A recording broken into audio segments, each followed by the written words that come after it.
Cordial saludo. A continuación, se procede a exponer el estudio de caso planteado para el momento 4 del curso de Diagnósticos Psicológicos de la UNAD, presentado por Catalina Salamanca y Nancy Costa. Con secuelas. Es fumador de 20 cigarrillos diarios. Consume alcohol desde la adolescencia. Su consumo se incrementó al entrar en la universidad. Consume habitualmente hachís y cannabis paralelo al alcohol. Él argumenta que ha probado todas las drogas que existen por probarlas. Padece ceguera en el ojo izquierdo por lesión en el nervio óptico. Tuvo un contacto con psiquiatría privado en el 2005. Características depresivas después del accidente y de las rupturas de relación de pareja y la soledad que siente en la ciudad donde reside. Antecedentes familiares: 2 primos hermanos gemelos con esquizofrenia. Exploración psicopatológica: consciente, orientado, colaborador parcial. Aspecto adecuado: ansiedad flotante e intensa, hipertonía objetiva, irritabilidad, humor expansivo y prodigalidad. Pensamiento ideofugitivo, distendido. Ideación megalomaníaca, parcialmente estructurada. Juicio, realidad y razonamiento no conservados, sin conciencia de enfermedad y posee rasgos narcisistas. CB argumenta que él tuvo una revelación divina en donde sintió una especie de iluminación. Por lo tanto, él se considera la reencarnación de Cristo y deberá juzgar a todos cuando llegue el fin del mundo. Se debe aclarar que 2 o 3 días antes de que fuera internado había consumido hachís. Reconoce sentimientos de celos por su hermano. Se considera la oveja negra de la familia. CB hace referencia a sentimientos de infelicidad. No controlar su vida, lamenta la pérdida de pareja. Le gustaría dar fin a la clase de persona que es y poder ser un individuo más tranquilo, conformista, equilibrado y no vicioso. A continuación se va a proceder a realizar el análisis del caso. Debido a los reiterados comportamientos de CB, se evidencia que está actuando fuera de los límites de normalidad. Y es por esto que es necesario realizar una psicodiagnosis que permita identificar el origen de dichos comportamientos y de esta manera iniciar un pronto tratamiento. Evaluar e identificar el problema.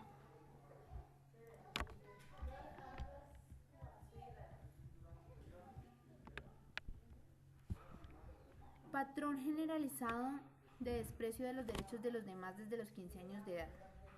Fracaso en conformarse con las normas sociales, se manifiesta por una violación repetida por la ley. Engaño que incluye mentir, usar seudónimos, defraudar a la gente por dinero o placer. Impulsividad o incapacidad de planear de antemano. Irritabilidad o agresiva que se manifiesta en pleitos o ataques físicos frecuentes. Desprecio total por la seguridad de los demás.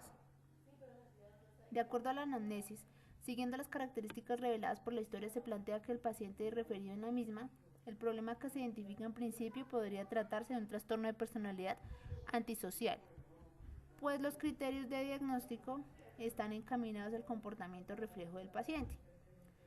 Se caracteriza porque tiene una historia de incumplimiento de normas sociales, tiende a ser irresponsable, impulsivo, mentiroso, carente de conciencia y empatía. Toma lo que desea y hace lo que le gusta de una forma egoísta, violando las normas y expectativas sociales sin remordimiento ni arrepentimiento.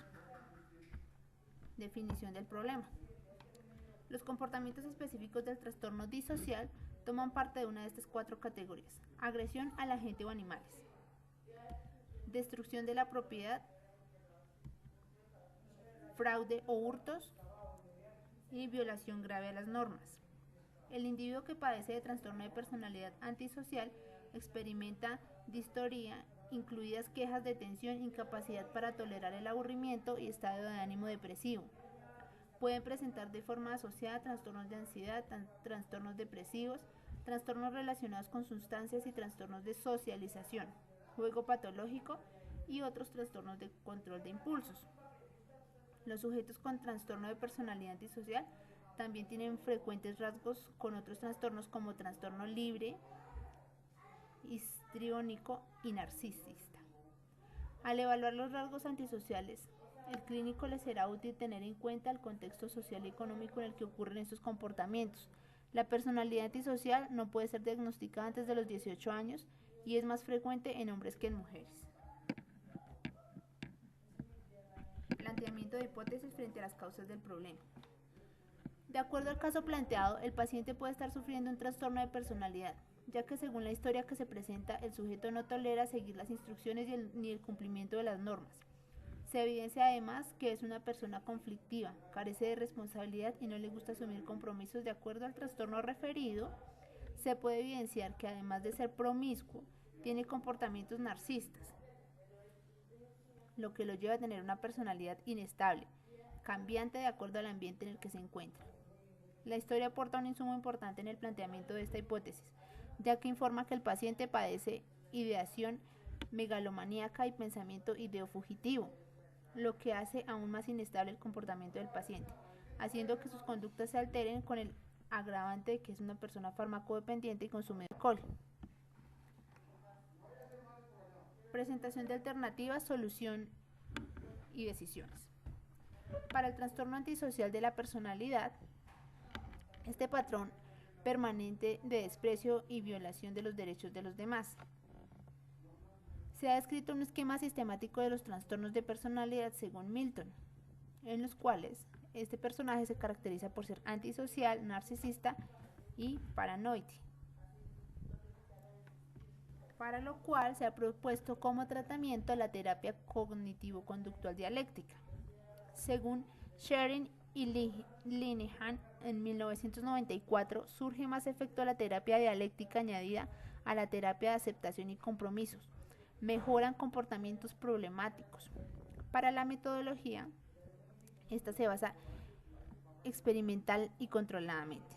Según Bloxham, Alderman y Holling, en 1993, informan de un tratamiento exitoso mediante técnicas conductuales, refuerzo positivo y negativo, economía de fichas y tiempo fuera, de la conducta de ayuno y autolesiva de un paciente psiquiátrico internado y diagnosticado de TTPP límite.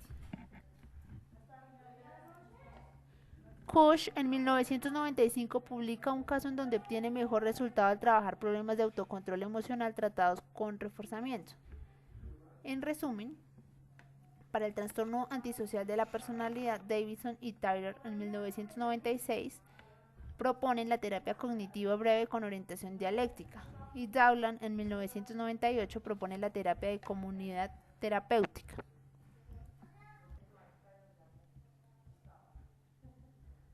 Dicha terapia obedece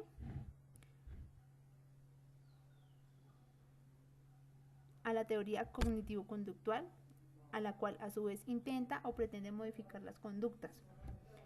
Diferentes autores manifiestan su conocimiento frente a este trastorno, incluso que esta investigación se utilizó la metodología experimental, la cual atribuye la obtención de resultados. Dificultades presentadas. Se considera que hubo una gran cantidad de dificultades a la hora de obtener un diagnóstico, principalmente la falta de experiencia. Como estudiantes, dudamos a la hora de emitir un posible juicio o un posible diagnóstico. Es importante referir que la obtención de un diagnóstico debe ser debidamente referenciada con fuentes confiables que le permitan realizar un trabajo idóneo. La aplicación de pruebas. Se considera que la aplicación de las pruebas es una tarea sencilla, sin embargo lo complejo está en el análisis de las mismas. Quizá por ser pruebas, test o diagnósticos, dependiendo de lo que se esté hablando, requiere de una experiencia previa que permite establecer los puntos álidos o claves que se necesitan a la hora de diagnosticar. Por último, se considera también que hay una gran dificultad presentada a la hora de realizar el trabajo, que es diferenciar un síntoma del otro. Es decir, si fuera una operación matemática, sencillamente el resultado sería uno solo. En el caso de la psicología, es más puntualmente el diagnóstico psicológico. El profesional debe estar en la capacidad de obtener por lo menos un diagnóstico base para así empezar a trabajar con el fin de descartar o relucir, dependiendo del caso, si existe una posible comorbilidad a la cual cambiaría y modificaría investigaciones o diagnósticos ya establecidos. Recomendaciones. Una recomendación dirigida a los estudiantes sería informarse bien, establecer diagnósticos, que es la tarea que hace un profesional de la salud mental. Sin embargo, estos mismos no vienen en cajas o envueltos para asignar, se deben establecer y esto solo se logra con buenas fuentes de información. Por lo tanto, se considera que la recomendación es informarnos bien. Recomendaciones al paciente. Definitivamente se necesita el concepto o intervención de otras especialidades con el fin de puntualizar y lograr el verdadero diagnóstico. infografía. Muchas gracias.